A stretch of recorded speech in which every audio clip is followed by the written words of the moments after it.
सुप्रभात बच्चों, मैं विनोद कुमार अपनी हिंदी साहित्य की कक्षा में आप सभी लोगों का स्वागत करता हूं। आज मैं फिर से आपके सामने एक नए वीडियो के साथ प्रस्तुत हुआ हूं। इस वीडियो में मैंने घर की याद पाठ का संकलन किया है, जिसे लिखा है भवानी प्रसाद मिश्र ने। यह जो घर की याद पाठ है एनसीईआरटी भाग 1 आरोह में संकलित है। यह पाठ मैंने इस पाठ से संबंधित मैंने अपनी पिछली वीडियो में भवानी प्रसाद मिश्र जी के बारे में, उनके जीवन परिचय के बारे में, साहित्यिक परिचय जो था, भाषा शैली थी, उसकी चर्चा की थी। साथ ही साथ आपको इस पाठ का जो है भाव, मूल भाव जो है, केंद्रीय भाव जो है, उसको बताने की चेष्टा की थी। आज इस पाठ की कविता में आरंभ करने चल रहा हूँ। इस पाठ को बड़े ध्यान से पढ़िएगा और समझने की कोशिश करिएगा। देखिए, यह पाठ जो लिखा गया है बहुत ही सरल और सहज भाषा में लिखा गया है। इसमें भाषा की बड़ी ही भाषा के शब्दों की बहुत क्लिष्टता नहीं है। इसमें सबसे महत्वपूर्ण बात ये दर्शाने की कोशिश की गई है कि कैसे कोई व्यक्ति जेल में जब बंद होता है तो उसकी मनोदशा कैसी होती है, कैसे वह जब अकेलापन उसको सताता है तो किन किन लोगों को याद आती है।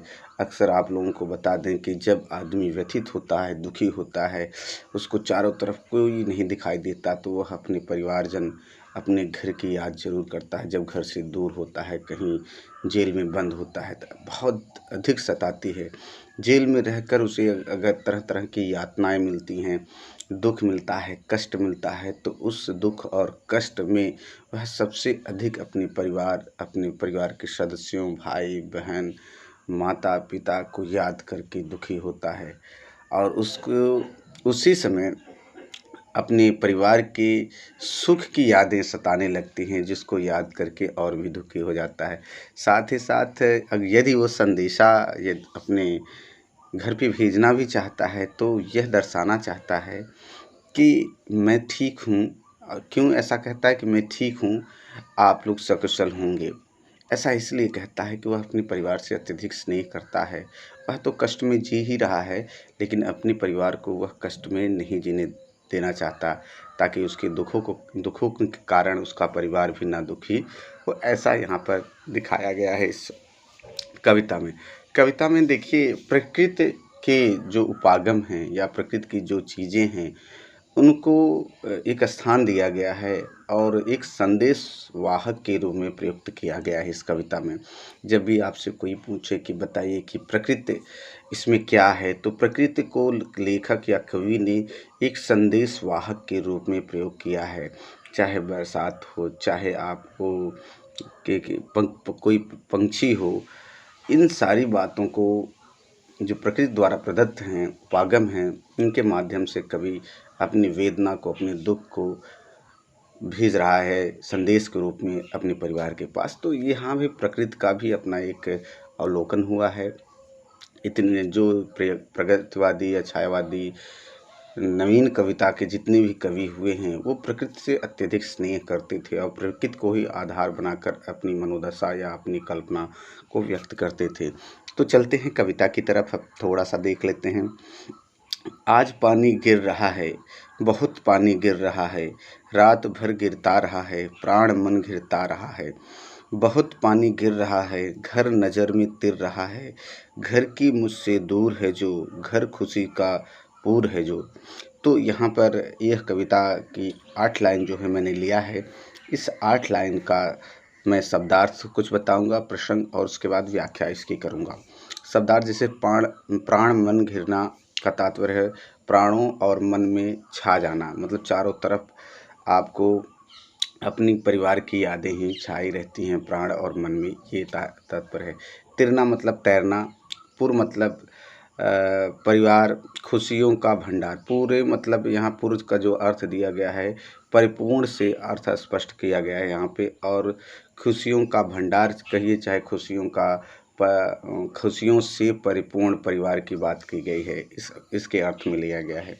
इसका प्रसंग हो जाता है ये प्रस्तुत, ये जो पद्यांश है कविवर महावीर प्रसाद द्विवेदी द्वारा रचित घर की याद नामक पाठ से लिया गया है।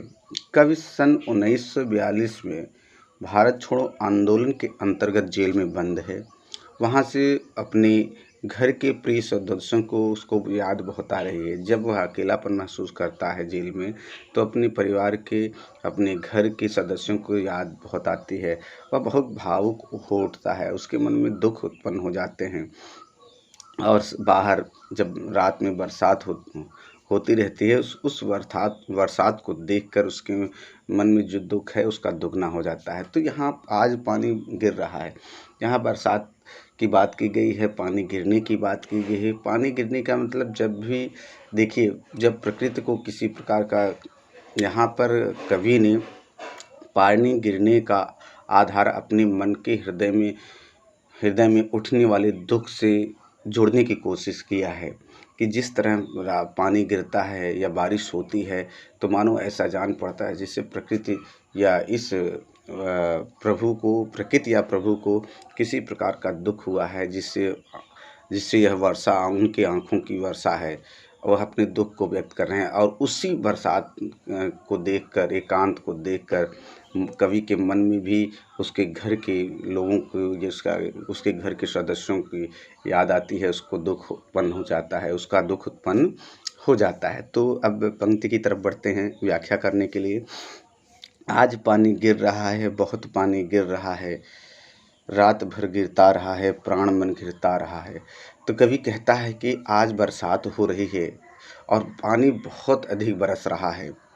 रात भर वर्षा होती रही है, रात भर गिरता रहा, मतलब रात भर वर्षा होती रही है। ऐसे में, ऐसे बरसात को देखकर मेरे मन और प्राण घर की याद में घिर गए हैं। मेरा मन जो है, मेरा प्राण जो है, मेरा हृदय जो है, वह घर की यादों में पूरी तरह घिरा हुआ नज़र आ रहा है, ये पूरी तरह घिर गया है। प्राण मन घिरता रहा है, और जब घिर गया है तो क्या होता है, बहुत पानी गिर रहा है, मतलब आज रात को बहुत पानी गिर रहा है। घर नज़र में तिर रहा है, घर की मुझसे दूर है जो घर खुशी का पूर है जो। कवि आगे कहता है कि मेरी नज़रों में मेरा घर और मेरे घर के सदस्य मेरी आँखों में तैर रहे हैं, मतलब एक एक सदस्य मेरी आँखों में दिखाई दे रहे हैं, और उनकी याद अत्यधिक मुझे सता रही है। आगे कहते हैं, घर की मुझसे दूर हैं, घर खुशी का पूर है जो। कहते हैं कि साथ ही साथ कवि कहता है कि मुझे मेरे घर के एक एक सदस्यों की याद आ रही है, और मेरे घर के लोग जो हैं, देख कहते हैं ना, वह घर खुशी का पूर। मेरा जो घर है, मेरे जो घर के परिवार के सदस्य हैं, वो खुशियों से परिपूर्ण स्थान है। वो खुशियाँ उनके अंदर, घर के अंदर, घर के परिवार के अंदर मेरे प्रति और सबके प्रति, एक दूसरे के प्रति खुशियाँ समाई हुई है। सब एक दूसरे से बहुत अधिक स्नेह प्रेम करते हैं, इस बात को याद करता है, और सब साथ में हैं। परंतु दुर्भाग्यवश मैं आज उन लोगों से बहुत दूर हूँ। यह कवि इस पूरी इस पंक्ति में कहना चाहता है। तो यहाँ पर एक मूल भाव देखने को मिलता है कि कवि अपने परिवार के एक ही सदस्य को याद करता है, उसकी आँखों में सारे सदस्य आ जाते हैं। थोड़ी सी कल्पना उसकी, मतलब अपने परिवार के सदस्यों के प्रति जो स्नेह है, प्रेम है, उसको याद करता है, तो कहता है कि मेरा घर खुशियों से परिपूर्ण है, खुशियों का भंडार है, जहाँ सिर्फ स्नेह और प्रेम ही मिलता है। लेकिन इस बात से उसे थोड़ा दुख होता है कि आज वह अपने घर के सदस्यों से दूर जेल में बंद है। तो इसमें पानी गिर रहा है, जो वर्षा की आवृत्ति की गई है, यह एक बिंब है, और यह बिंब दुखों को दर्शाने वाला यह बिंब प्रस्तुत किया गया है। पानी गिर रहा है, गिर रहा है, घर नज़र में तिर रहा है, ये भी एक प्रकार का बिंब है। जैसे आपकी आँख बंद करते हैं तो आपका अपने घर परिवार नज़र आने लगता है, ये भी एक प्रकार का बिंब है। तो यहाँ पर बहुत ही सरल सहज शब्दों का प्रयोग किया गया है, जिसको आसानी से आप समझ सकते हैं। अगली पंक्ति की तरफ बढ़ते हैं। अगली पंक्ति क्या है, घर में 4 भाई, घर की घर में 4 भाई, मायके में बहन आई बाप के घर, हाय रे परिताप के घर।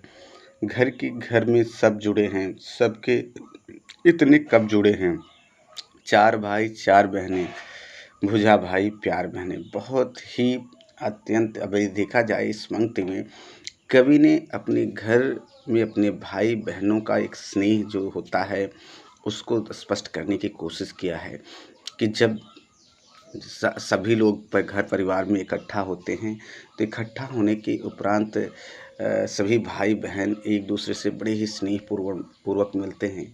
जब एक भाई नहीं होता, जब बहन आती है, जब एक वह भाई जो नहीं मिलता, जो आज जेल में बंद है, तो कितना लोगों को आपसी स्नेह होते हुए भी लोग के उसी के एक व्यक्ति के लिए पूरा घर जो है परिताप का अर्थात कष्ट और शोक का घर बन जाता है।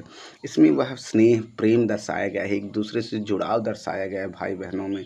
किस तरह एक के न होने से कोई खुशी आपस में बांट नहीं पा रहे हैं।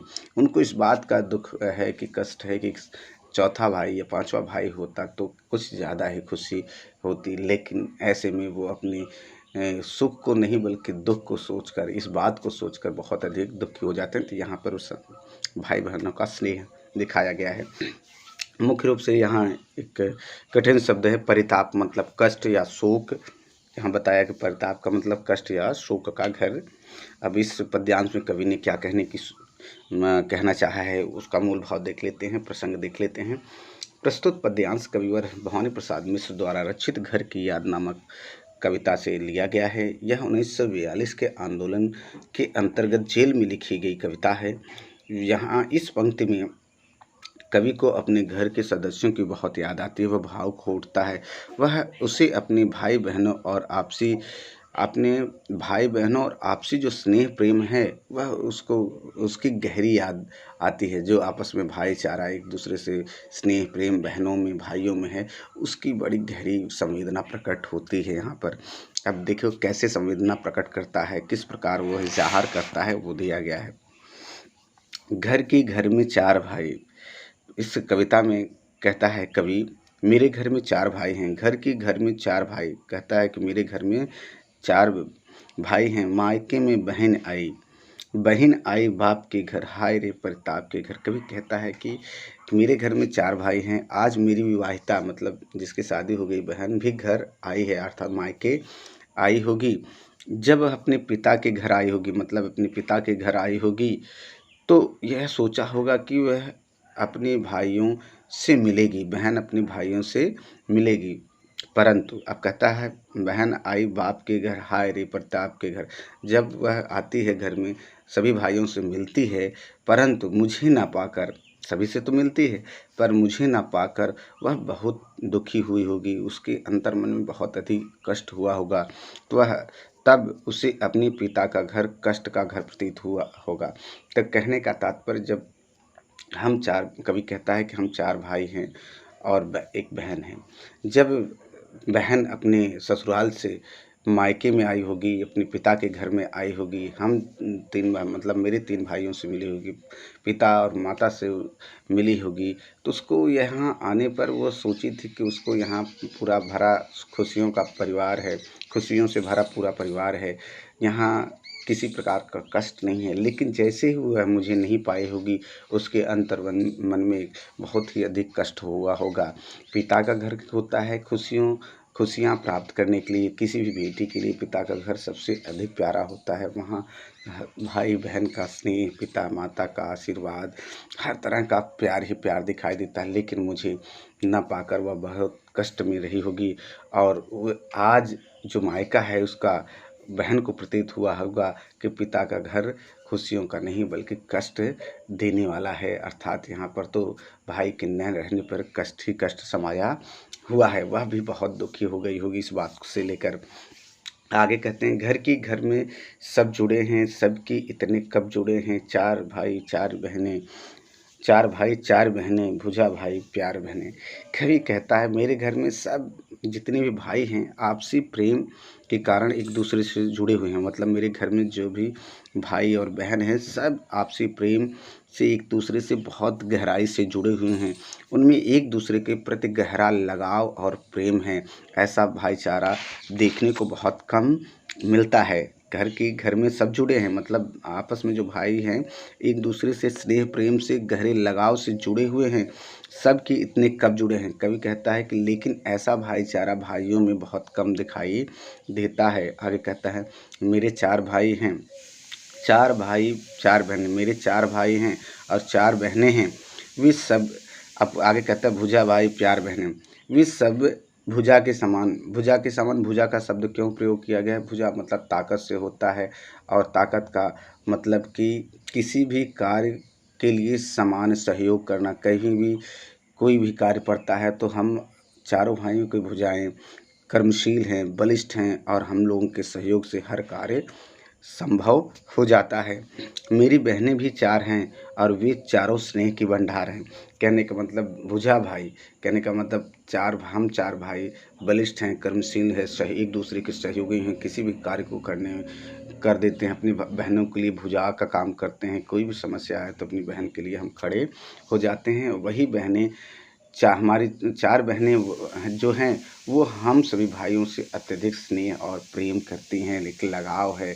तो इस तरह का अभी तक जितनी पंक्तियाँ मैंने पढ़ाई है, उन पंक्तियों में देखा होगा कि कवि ने अपने घर के परिवार वालों का ही जिक्र किया है, और परिवार वालों को याद करते हुए वह जेल में कविता लिख रहा होता है, और सबके बारे में जो उसके अंतर्मन में वेदना उठ रही है, दुख उठ रहा है, उसकी चर्चा की है। किस प्रकार वह अपने भाइयों के साथ कैसा संबंध है, बहन कैसे उनको स्नेह करती है। बहनें जब आई होंगी घर पे तो मुझे नहीं देखा होगा, तो घर पिता का उन्हें खुशियों से भरपूर लगता था, आज कैसे वह कष्ट में दिखाई दे रहा है। सभी एक दूसरे के प्रति जो स्नेह बांटा करते थे, आज एक दूसरे को देखकर बहुत दुखी हैं, कष्ट महसूस कर रहे हैं। क्यों? क्योंकि मैं जेल में बंद हूँ, उन लोगों से दूर हूँ। तो ये घर परिवार होता है।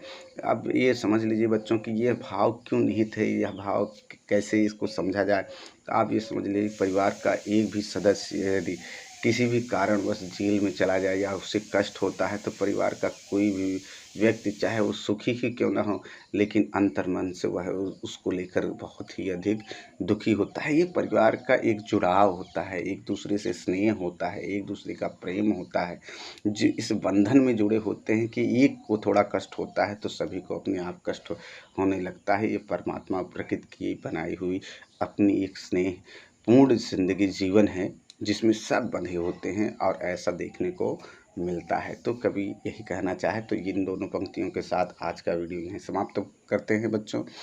कल हम अगले 2 वीडियो के साथ प्रस्तुत होंगे। आज के लिए इतना ही। धन्यवाद।